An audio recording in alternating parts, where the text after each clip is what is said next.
Good evening friends, welcome to my channel beginning with Sunny. তো নিয়ে চলে আসছি আজকে তোমাদের জন্য ক্লাস 6-এর অঙ্কের চ্যাপ্টার বর্গমূল। ক্লাস 6-এর 18 নম্বর চ্যাপ্টার রয়েছে বর্গমূল। তো চলো শুরু। তোমাদের চ্যাপ্টারটাকে মোট 3টে ভাগে ভাগ করা হয়েছে, 18.1, 2 আর 3। তো প্রথম পার্টের অঙ্কগুলো করার জন্য আমাদের লসাগু পদ্ধতিতে বর্গমূল শিখতে হবে। তো চলো দেখি কী করে করা যায়। তো প্রথমে আমরা √৮০ বর্গমূল দেখি।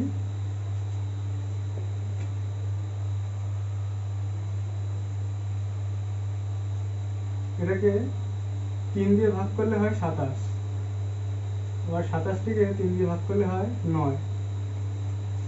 9কে যদি আবার 3 দিয়ে ভাগ করি তাহলে 9 হবে। তো এখানে আমরা লিখব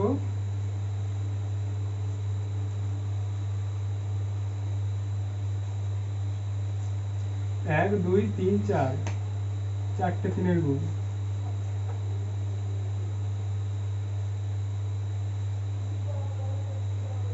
দুটো 3-এ 3 স্কোয়ার, আর এই দুটো 3-এ আরেকটা 3 স্কোয়ার। তো এই স্কোয়ার দুটো আর রুট দুটো উঠে যাবে, ঠিক আছে। তাহলে 3 গুণ 3 আসলো আমাদের। 3 ইন্টু 3 আমাদের হচ্ছে 9। তো √৮০ বর্গমূল আমাদের 9 হলো। এভাবে তোমরা করতে পারো, ঠিক আছে। First part. তো এবার আমরা দেখবো 225-এর বর্গমূল কিভাবে হচ্ছে।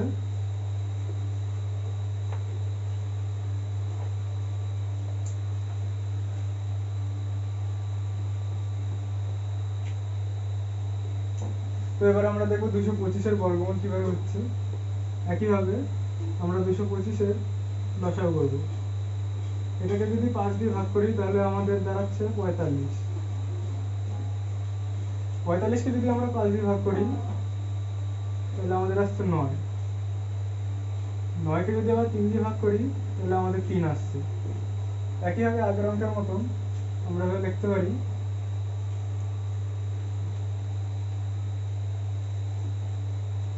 5 ইন্টু 5 ইন্টু 3 ইন্টু 3।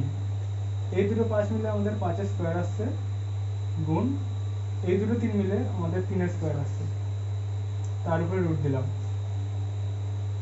এই স্কোয়ার দুটো রুটটা উঠে যাবে আগের অঙ্কের মতনই। 5 গুণ 3 আমাদের অ্যান্সার আসলো 15। একইভাবে এই অঙ্কটা যদি আবার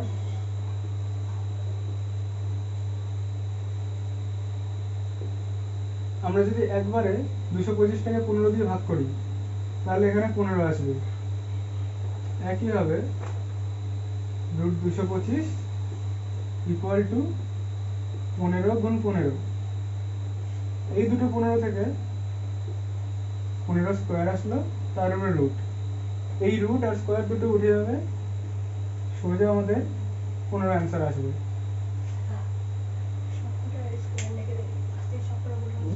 এবার আমরা 121-এর বর্গমূল করব। তোমরা দেখবে 121কে কিন্তু আর কোনো ছোট সংখ্যা 2 বা 3 দিয়ে ভাঙা যাচ্ছে না, এটাকে সোজা আমাদের 11 দিয়ে ভাঙতে হবে। 11 দিয়ে 121 ভাগ করলে আমাদের 11ই দাঁড়াচ্ছে। তাহলে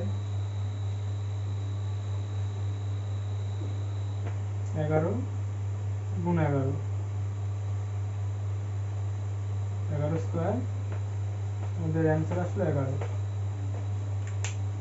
ঠিক আছে, তাহলে এবার আমরা অনুশীলনীর অঙ্ক শুরু করতে পারি।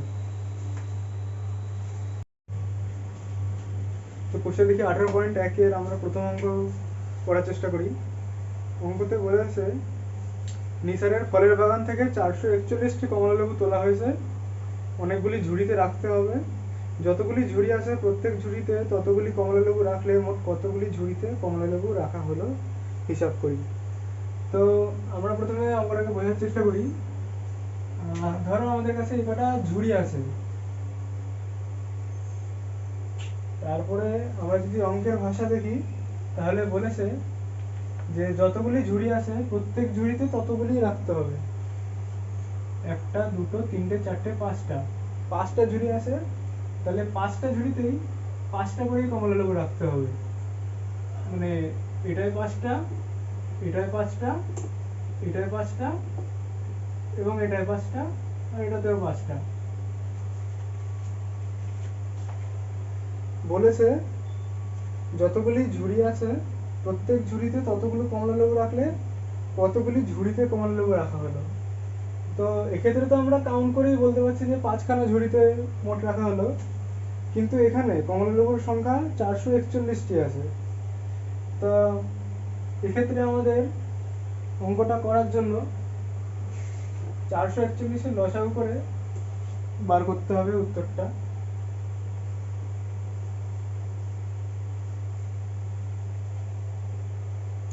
তো 441-কে প্রথমে আমরা 3 দিয়ে ভাগ করব। 441-কে 3 দিয়ে ভাগ করলে কত হয় সাইডে একটু দেখে নেওয়া যাক।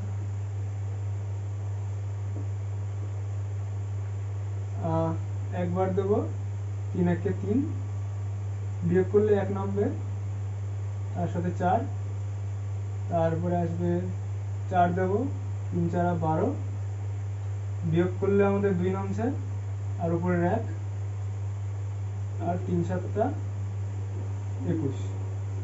তো 3 দিয়ে যদি 441 ভাগ করি 147 আসছে আমাদের। 147টিকেও আবার যদি 3 দিয়ে ভাগ করা হয় তাহলে আসবে আমাদের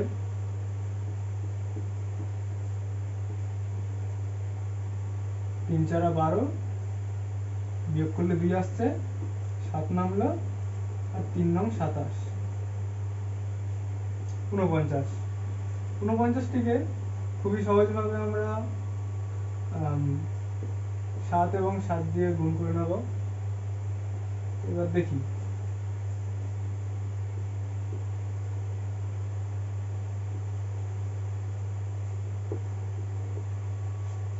তো এখানে নিশ্চয়ই তোমরা বুঝে গেছো এখানে 3 স্কয়ার এবং 7 স্কয়ার হবে, আর স্কয়ার দুটো উঠে গিয়ে এখন আর রুট বসবে না, স্কয়ার এবং রুট উঠে গিয়ে 3 গুণ 7 আসবে।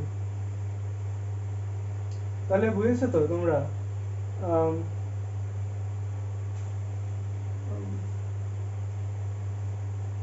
ঠিক আছে। তো আমরা এবার কুশে দেখি 18.1-এর 2 নম্বর অঙ্কটা দেখছি। 2 নম্বর অঙ্কতে বলা আছে আজ সকালে আমি আমার ঘরের বইয়ের আলমারিতে বই সাজিয়ে রাখলাম। আলমারিতে যতগুলি তাক ছিল প্রতি তাকে ততগুলি বই রাখলাম, কিন্তু আরো 5টি বই আলমারির বাইরে থাকলো। বইয়ের সংখ্যা 86টি হলে আলমারির তাকের সংখ্যা কত ছিল? তো আমাদের বইয়ের সংখ্যা দিয়েছে এখানে 86, কিন্তু দেখো এখানে বলেছে আরো 5টি বই আলমারির বাইরে থাকলো, তাহলে আমাদের 86টি বই কিন্তু আলমারিতে রাখা হয়নি, 5টি বই আলমারির বাইরে রয়েছে। তাই 5কে বিয়োগ করতে হবে 81, এই 81টি বই আমাদের আলমারিতে রাখা হয়েছে টোটাল। এবার আমাদের বের করতে বলেছে যে যতগুলি তাক ছিল প্রতি তাকে ততগুলি বই রাখা হলো, তাহলে তাকের সংখ্যা কত? ঠিক আগের যেমন কমলা লেবুর অঙ্কটা করলাম, এখানেও তাক যদি 1 2 3 4টে তাক থাকে, 4টে তাকে টোটাল 4টে করেই বই রাখা হবে। একই রকম ভাবে তাহলে এখানে যেমন আমরা গুণে বার করতে পারছি যে দেখতেই পাচ্ছি 4টে তাক রয়েছে, কিন্তু এখানে আমাদের অঙ্ক করে বের করতে হবে যে 81টি বই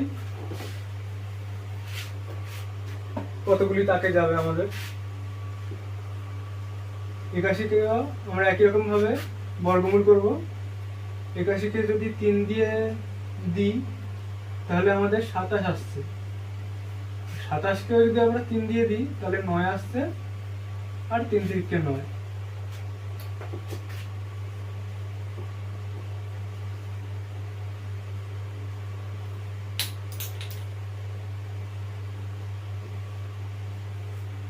দুটো 3-এর জন্য 3 স্কয়ার, এই দুটো 3-এর জন্য 3 স্কয়ার, রুট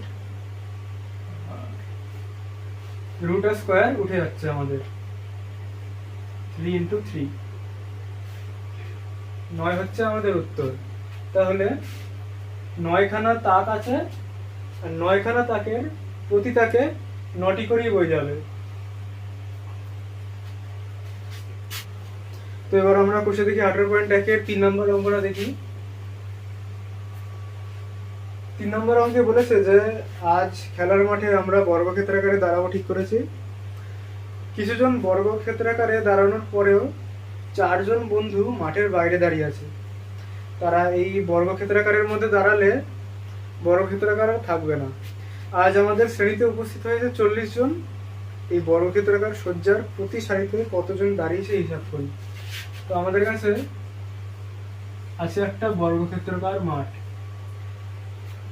এই মাঠের মধ্যে বন্ধুরা মানে সারি হিসাবে দাঁড়াবে, এইভাবে সারি হিসাব করে দাঁড়াবে।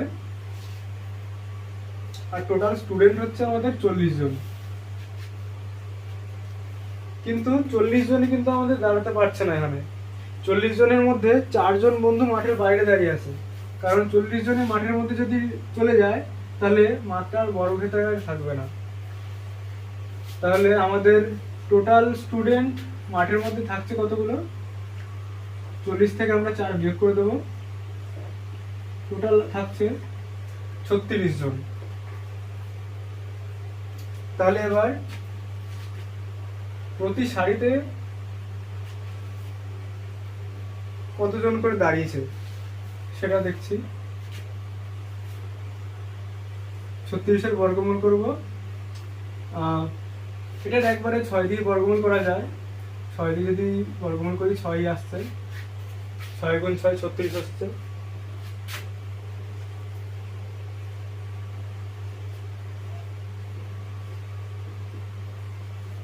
ছয়ের স্কোয়ার, তারপরে স্কোয়ারের রুট কেটে গেল 6। তো আমাদের উত্তর আসলো 6। তাহলে বর্গক্ষেত্রাকার সজ্জার প্রতি সারিতে কতজন দাঁড়িয়েছে? আমাদের 6 জন। ঠিক আছে।